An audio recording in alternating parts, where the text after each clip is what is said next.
চশমা museum, a house of world class, জলট্যাক মোড়, বহরমপুর মডার্ন হোটেলের সামনে। বহরমপুর শহরের একাধিক গুরুত্বপূর্ণ সমস্যা ও উন্নয়নমূলক বিষয় নিয়ে শুক্রবার জেলাশাসকের সঙ্গে সাক্ষাৎ করলেন বহরমপুরের বিধায়ক সুব্রত মৈত্র। এদিন জেলাশাসকের দপ্তরে গিয়ে তিনি শহরের বিভিন্ন সমস্যা তুলে ধরেন এবং দ্রুত সমাধানের দাবি জানান। বৈঠকে বিশেষভাবে পঞ্চাননতলা রেলগেটে দীর্ঘদিনের সমস্যা নিয়ে আলোচনা করা হয়। পাশাপাশি অবৈধ উচ্ছেদকে কেন্দ্র করে সাধারণ মানুষের সমস্যা, গঙ্গার ধারে বিভিন্ন উন্নয়নমূলক কাজ ও নিরাপত্তা সংক্রান্ত বিষয় নিয়েও আলোচনা করেন বিধায়ক।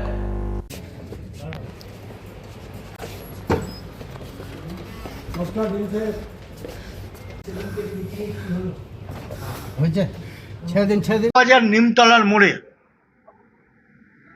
বাজারের এলাকায় দীর্ঘদিন ধরে ছাগলের হাট বসে। এই ছাগলের হাটকে গোড়াবাজার নিমতলার মোড় থেকে সরানোর জন্য আমি ডিএম সাহেবকে বললাম। এখনো বিভিন্ন সরকারি দপ্তরে বিশ্ব বাংলা লোগো দেওয়া হোর্ডিং বা গেট রয়েছে, অতি দ্রুত সেগুলোকে খুলে ফেলতে হবে।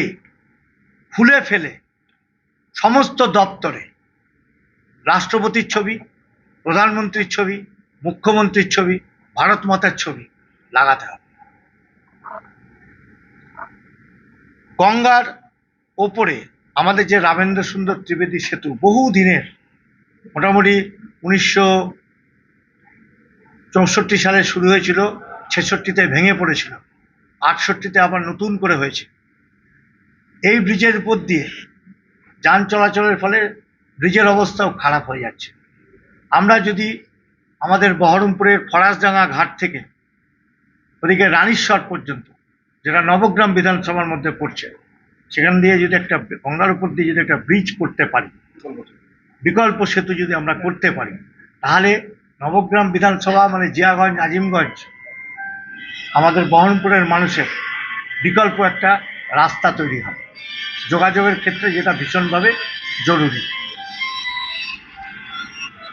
আমাদের বহরমপুর শহরের মধ্যে পুরনো হসপিটাল, যেটাকে আমরা সদর হসপিটাল বলতাম, সেই সদর হসপিটাল পুনরায় যাতে চালু হয়, যেটা ন্যাশনাল হেলথ মিশন থেকে আমি কেন্দ্র সরকারের সাথে, হেলথ মিনিস্টারের সাথে যোগাযোগ করে অর্থ বরাদ্দ করিয়েছি।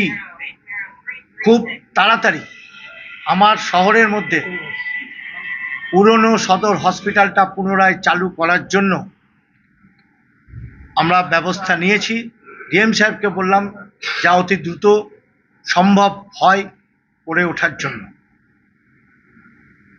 মুর্শিদাবাদ মেডিকেল কলেজে পুলিশ পিকেট রয়েছে, সেই পুলিশ পিকেট থেকে মেলা রকমের তোলা হয় অ্যাম্বুলেন্সদের কাছ থেকে। অ্যাম্বুলেন্স যারা অবৈধভাবে রাখে, যে পার্কিং জোন আছে সেখানে 10টা অ্যাম্বুলেন্স রাখার কথা, সেখানে অবৈধভাবে 25, 30, 40টা অ্যাম্বুলেন্স থাকে এবং তাদের রাখার জন্য পুলিশ পিকেট থেকে তাদের কাছ থেকে তোলা হয়। আমি এসপি সাহেবকেও অনুরোধ করেছি যে আপনার সেটআপকে ভেঙে দিয়ে নতুন সেটআপ আনুন। ডিএম সাহেবকেও একইভাবে আমি অনুরোধ করে গেলাম যে আপনার ওখানে যারা আছে তারা দুর্নীতির সাথে যুক্ত, ইমিডিয়েট সমস্ত সেটআপকে ভেঙে দিয়ে নতুন সেটআপ তৈরি করুন। দৌলতাবাদ মানে আমার বহরমপুর বিধানসভার মধ্যে দৌলতাবাদ এবং হাতিনগরে দুটি স্বাস্থ্যকেন্দ্র আছে। স্বাস্থ্যকেন্দ্র দুটি খুব জরুরি ভিত্তিকালীন অবস্থার মধ্যে দিয়ে শুরু করতে হবে, যাতে এই 1 মাস 1.5 মাসের মধ্যেই ওখানে এই দুটি স্বাস্থ্যকেন্দ্র চালু করা যায়। মুর্শিদাবাদ মেডিকেল কলেজে ক্যান্সার 100 শয্যা বিশিষ্ট ইনডোর করার জন্য আমি সেদিন প্রিন্সিপালকেও বলে এসেছি। আমি সে ব্যাপারে স্বাস্থ্য দপ্তরের সাথেও যোগাযোগ করব। আমি ডিএম সাহেবকেও বললাম, কারণ রেডিওথেরাপির মেশিন কেন্দ্রীয় সরকারের টাকায়, যা দাম প্রায় 40 কোটি টাকার উপরে, রেডিওথেরাপির মেশিন আমার বহরমপুর মুর্শিদাবাদ মেডিকেল কলেজে চলে এসেছে। সুতরাং দূর দূরান্ত গ্রাম থেকে মানুষকে আর হয়রানি হবার জন্য কলকাতা যেতে হবে না। সাথে সাথে যদি 100 শয্যার বেড আমরা এখানে করতে পারি, তাহলে ক্যান্সারের জন্য মানুষকেও আর এদিক ওদিক ছুটে বেড়াতে হবে না, অযথা পয়সা খরচা করতে হবে না। ডিএম সাহেবকে আমি এটাও অনুরোধ করলাম। সব থেকে বড় সমস্যা বহরমপুরের, গোটা বহরমপুর জুড়ে অতিবৃষ্টিতে যেভাবে বিভিন্ন রাস্তায় জল জমে যায়। আমাদের শহর বহু পুরনো, এই পুরনো শহরের মধ্যে দিয়ে যে 5টি মেন ড্রেন আছে, সেই ড্রেনগুলি মানুষের সচেতনতা বোধের অভাবের জন্য অনেক জায়গায় জল যেতে পারে না, এবং অনেক জায়গাতেই পুরনো যেহেতু ড্রেন ভেঙে চুরে নষ্ট হয়ে গেছে, ড্রেন দিয়ে ভালোভাবে জল প্রবাহিত হতে পারে না। সব থেকে বড় সমস্যা যেটা, ভান্ডারদহ এবং চালতিয়া বিলে এই 5টি শহরের এই 5টি ড্রেনের জল গিয়ে সেখানে পড়ে।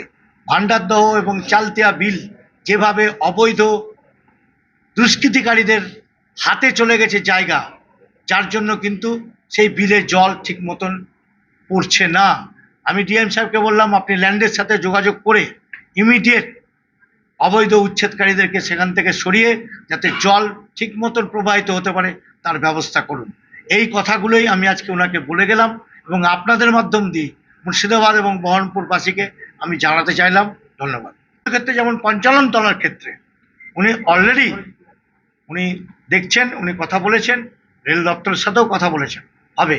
পুরনো হসপিটাল খুব তাড়াতাড়ি চালু হবে, হাতিনগর দোলতা বাজার খুব তাড়াতাড়ি চালু হবে, এবং অবৈধ উচ্ছেদকারীদেরকে ইমিডিয়েট সরাতে হবে, নাহলে হবে না। আমি ডিএম সাহেবকে বললাম যে আমি 7 দিন পর আপনার কাছ থেকে এই যে আপনার কাছে যে আমি দাবি সনদ পেশ করলাম তার রিভিউ আমি কিন্তু 7 দিনের মধ্যে আপনার কাছ থেকে জানতে চাই।